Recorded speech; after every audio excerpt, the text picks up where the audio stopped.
Documentary of TikTok and how I got recognized. Hey y'all, welcome back to my channel. Don't forget to like, comment, subscribe, watch those ads, don't skip those ads, don't bump those ads. I'm doing a documentary. This is part 1 of the documentary, but it's gonna be part 1, 2, and 3. I'm gonna put it all in one video to make it short and sweet. This is how it's gonna begin though. The day that I was living down in the hood, it's like the hood, basically you can say the hood. We were living in a 4-bedroom apartment. Me and my children, we decided to move in there, and we was living life and having fun and doing what we normally do. My kids came across this TikTok app, and they were, always on that app all the time. And I was trying to figure out what was really going on with them, with the app. So I would, they would come to me and show me different videos of what people be doing and how they be dancing, how people just blow up from that one app. So me being a mom, I just overlook it and just like, all right, cool, whatever, da da da, blah, blah, blah. One day, my oldest daughter came to me and she was like, Mom, I need you to see this video right quick. She said, I want you to see this video right quick. So when she was scrolling through and she showed me the videos, I was like, wow, this app looked very interesting. I'm gonna jump on there and log in and see how I can get on there and see what everybody's doing.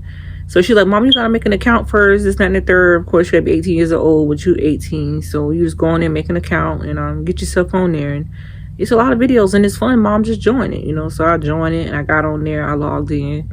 I set up my account. It's Relocation. I got on there. I wasn't popular at all on TikTok at all. I had like 4 videos on there, and one of the videos that Naya recorded of me fussing at Leah about the soda. Of course, I did say the bitch drunk with soda. I did say that. That was not being harsh at all. That was just being a mother. I do talk shit or whatever, but that video was posted onto my page at that time, and nobody was really knowing who Real Nika 36 was or what I was about. They just basically just kept scrolling through. It wasn't no likes and no views or nothing like that. It only had 2 or 3 views on it. So I really didn't pay that video no attention to that video blew up because somebody that was basically on the app at the time was a female. She was on Backpage, I guess some kind of page thing she was on, and she was trying to bring down other mothers on the app, I guess because she's a mother of her own, and she was being a stripper and being on Backpage and doing all kind of horrible things in her life that she wanted to bring down another. So make a long story short, she took my video out there and put it all across the world, and everybody seen the video. The video went viral. That's one of the videos that went viral. And everybody started to come over to my page and follow me and wanted to see who was Real Nika 36. Yes, I was getting a lot of negative comments and positive comments at the same time because everybody wanted to know exactly who I was, because of course I did call my daughter a bitch, excuse me for that, with her going in there taking my soda out there and drinking my soda. Of course, she didn't have a shirt on, so they had that video going all around the internet. Once that video went viral, my followers started going up higher and higher each and every day. Everybody tried to figure out who I was, never knowing how to work the app along, not knowing you could turn off comments and they can't duet your videos and stuff like that. But I had it on there to where people could duet my video, stitch my video, and also comment on my video. So I didn't really know nothing about the app at the time. Then here I go posting a video. This is the second video that went viral. I posted another video of Samaria's dropping Lena on the floor, which is my baby girl. She was about a good 3 weeks, maybe 4 weeks old, and she picked her up off the bed and she dropped her by accident. It was an accident, and I hit somebody on the shoulder. And I did have my pants halfway below my waist because I was in the bathroom. And I ran out and I got the baby. Her face was red and everything. I started hitting somebody on the shoulder. I went in the room and had my daughter the baby, and I took my anger out on Samaria a little bit, not much. You know what I'm saying? I started fussing with her back and forth, told her to get out, go in the room, whatever, shut the door, stay in time out, don't come around me. I gotta rush the baby to the hospital. So that video went viral all over TikTok as well. And when it did, it just was horrible of everything I had to deal with at the time with my baby and my children with dealing with TikTok, because everybody that was on there was bashing me as being a bad mother and this and that and the third, all this crazy stuff that was coming out about me and all these allegations that was going on. That video did went viral across the internet, and everybody was posting it like on different platforms such as YouTube, Instagram, Facebook, TikTok, and maybe Twitter, I don't know, but it went viral too as well. So I kept on getting on the app, showing my life every day, going live, cooking, doing hauls, Dollar Tree trips and everything like that with my children, showing the world my life, because that's what I love doing.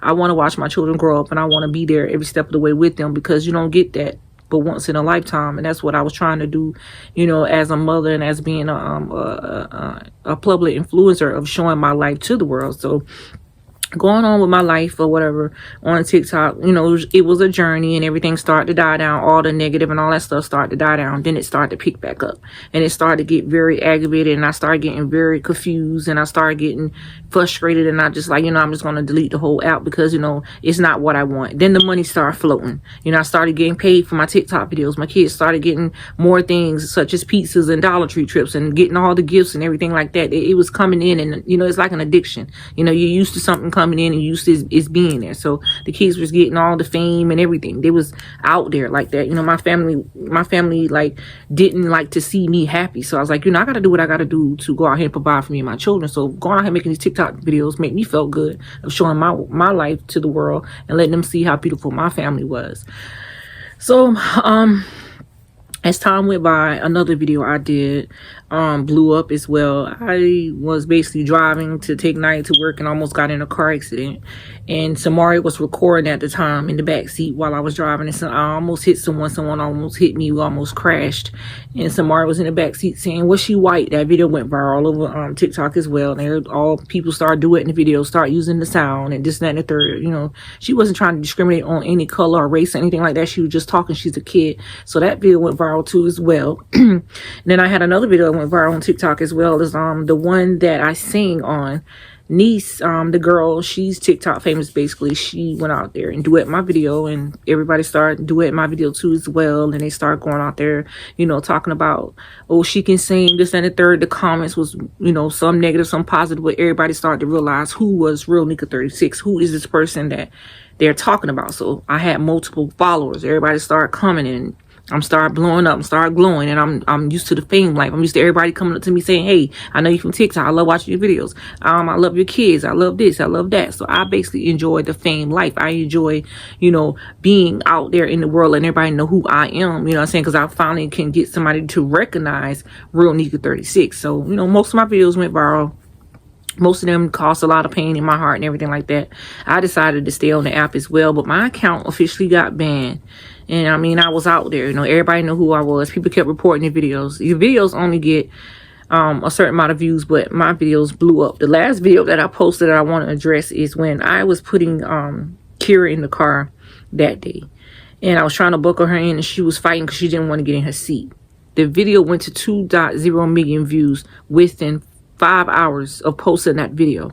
Once that video went viral across the internet, my account got banned. So when my account got banned, I didn't have anything left. I had to start all over from the bottom. And a lot of times with dealing with TikTok, your videos can go to the highest and you can get the many views and be very creative in what you like doing, and it can get taken down. So when your account get banned, you got to start all over, and a lot of people from TikTok knows that.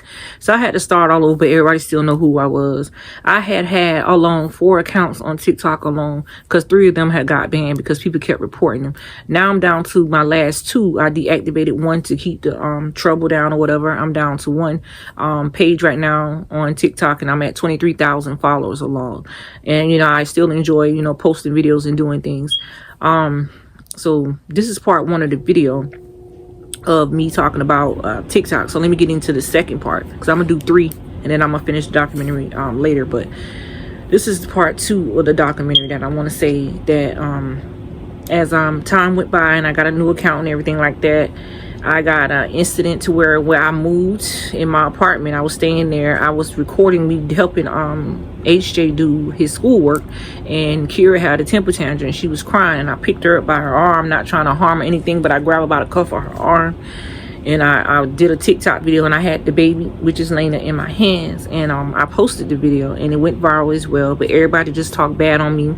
It started to get so horrible to where cyberbully was going on the internet at the time. It was driving my mind crazy, because everybody kept saying, "Why would you hold an arm like that? You can pop an arm out of place. You a bad mother, da da da da." Sometimes we get up and make videos not thinking about the consequences behind it, because we want to make a video to let the world see I'm a single mother. I'm doing this. I want everybody to see how I'm dealing with the situation. So I didn't think about it at that time. time, but someone called DSS on me at that time. And DSS came out to my home and they addressed me about what somebody was saying that I was doing to the children, that they had proof or whatever. And when the caseworker came out with me the first time with dealing with CPS with this TikTok app, I was basically distraught because I didn't understand what I was doing wrong, and I didn't see what I was doing wrong. But I did also explain to the CPS worker at that time that my children are not being harmed, that I can show you the video that I did. So I showed the video. She said that this could be, you know, harm to the child because of the fact that you pick her up by her arm and could have popped her arm out of place. So I said, well, I didn't understand it at that time. I was just making a video, and I do apologize if it caused harm, you know, to the internet, of thinking that I caused harm to my children alone. So CPS was called that first time, and when they came out, they gave me a report about that and about the food the kids wasn't eating and all that stuff like that. And I told them, I said, I go live all the time, I can show you that video. So that was the first cup of tea with dealing with CPS when I first got on TikTok. And I got on TikTok right after they left and did a video, and I posted the video and I said, how can y'all be so cruel and negative, and whatever else I said about calling DSS on me and my children, because it was not fair for y'all to do that, and I went off and I did a video, and everybody in the comments try to act like they try to console me and try to tell me, you know, this, don't worry about what people saying, you know, keep doing you, keep posting and whatever, not seeing what was coming behind it. So once that incident happened, I started to blow up even more on TikTok as well. And oh my God, y'all, it's like I met in my neighborhood, it was this girl that came up to me and she introduced me to her friends, and her friends introduced themselves to me. And she told me, she said, oh, did she TikTok famous, blah blah blah blah, go follow her. What else? I'm not famous, I don't have that blue check mark, but you know, whatever y'all call famous, fame to y'all. But the girl eventually laughed, talk or whatever, she started stalking me, she started talking crap about me and my children. It was a long story short. She was very young at the time. I can't not deal with certain things with teenagers. I got teenagers of my own. We got into altercation. Make a long story short, she goes back and tell her mom I called the police on her, this and the third, which I called the police on her because of the fact that she was harassing me. I don't have time to fight no underage child. I don't want my daughter to fight because she was young at the time.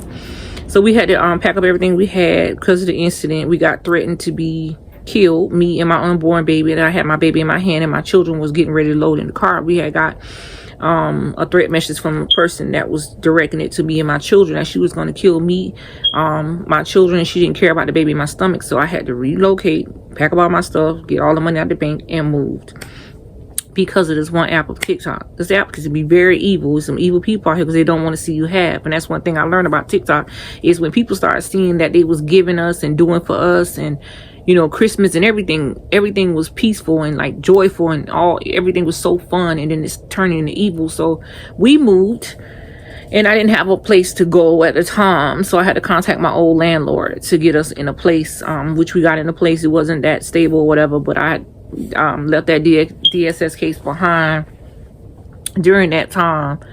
This is with dealing with TikTok alone, not with my personal life.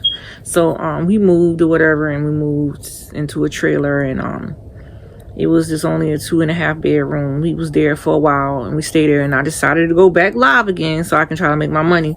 I would go live in the kitchen and everything like that. You know, a couple times I didn't have the lights to where it would fix in the living room area or whatever. Like a bulb was blown, I couldn't stand up there because I was pregnant, of course. People would say something in the background about, you ain't got no lights, your lights off. My lights was always on. Somebody contact DSS again, saying that my son was staying in the house, he's smoking drugs, the kids not eating, all this crazy crap. DSS came out again. This is the second time from TikTok. They didn't remove the kids or anything like that. They talked to me or whatever, did what they had to do and close the case. The supervisor came out, take pictures of everybody, we talking there and everything like that. She closed the case for the area. Then after that, I had decided to move because the rent was getting too high for me. So I moved out of that place, moving to another place. This is part 3 of the documentary. Then I'm gonna end it. So we moved again. This is our 3rd time moving. We moved again, and when we moved, I got settled in. Everything went according to plan. Everything was going great. As time went by, then I started setting up my cameras, my ring lights and all that stuff. About to get ready to go live in the kitchen, cooking and everything like that. Trying to get everything together with the kids, whatever we enjoy showing our life. You know, my kids are always the center of attention. They get right in front of the camera and talk to the camera. And, you know, they always right there on the live while we doing everything. I could be yelling and screaming, fussing and whatever. My kids in the background doing whatever they doing behind me when I can't see. So make a long story short, We got in, we got settled. It's about a good 3 months, 4 months. Went down the line, whatever. CPS was contacted again. This is the third time from TikTok. Somebody kept calling out and complaining and complaining and complaining and complaining and complaining. They sent a guy out here. The guy came out. He read the whole report. The report was horrible to what they talked about. The case went cold for 3 months. Then somebody else came back out. When she came back out, I had done gave birth to my baby girl. I'm not missing anything in between that time, because it's like we moved in, we had a good time, we was going live, I was pregnant at the time again with my last baby, and everything was going according to plan, still doing the Dollar Tree trip, still going out, they doing Christmas and everything like that, birthdays, parties, all that stuff is online. So after she came out, my baby was 3 weeks, she was trying to say she was going to close this case or whatever and make this case disappear, but it stayed on my files for 7 years. I don't know what happened. I gave her the information where the kids was at, because I wound up giving birth to my baby girl, and I gave her the information where the kids was at to their father. She calls them. I don't know what they talked about, what was the conversation about, but it's like the cases went dry for a few days or whatever, and then she started to come back out. She came out, check on everything, start asking questions about the kids, just coming out, like consistence coming out, I guess, because the consistents keep calling down there with, false allegations or whatever. So they kept calling and calling and calling and calling and calling. DSS kept coming in. It's crazy, because it's amazing how you want to be out there in that fame life and you want to have that life, but there's a lot that comes with it too as well. And I be trying to tell a lot of people that deal with social media alone to be careful what you post, because the same thing with me. I went through the situation. I should have been careful on what I posted, but when you want to go out there and make a video and you're eager to make that video, you're going to make it, you're going to post it, and you're not thinking about the consequences that come behind it. When you look back at it, like, okay, well, I don't see nothing wrong, but what do they see wrong? It's always red flags in videos with people who's watching you, and especially you got people that are true supporters and willing to support you through your journey and be there every step of the way to watch everything you go through, to see how you come up off of it. You know what I'm saying? Because your testimony is your story, and you go out and you tell the world, this is how I came up on the internet, because of TikTok. You know what I'm saying? I put myself out there. You know what I'm saying? I'm continue on putting myself out there, because here I am with a YouTube channel, partnership with YouTube, and I'm out there doing a documentary of what happened with the app called TikTok and why all these allegations going on, because people don't want to see you have. So as time went by, she came out and asked the kids questions and stuff like that, went up to the kids' school and all that great stuff. And CPS constantly been in my life for a long time, you know what I'm saying, since the time I had Naya and Papa. So with dealing with them, it's nothing new to me, because I'm letting them in my house to see my kids. I'm working with them. I'm doing everything I can to work with CPS and do whatever I have to do to make sure that everything is according to plan. I have nothing to hide. So make a long story short, all the false allegation, everything that was going on against me during the time off of the TikTok app, they found that they needed to remove the children out of the home. So when they removed the kids out of the home, my life went downhill. And I'm going to leave it right here. My life went downhill, and I'm going to have documentary 4, 5, and 6 coming up tomorrow.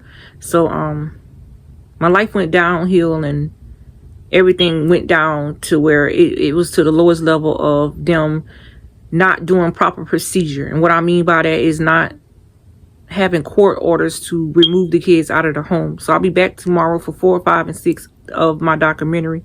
Don't forget to like, comment, subscribe, watch those ads, don't skip those ads, don't bump those ads. I'll see you guys later.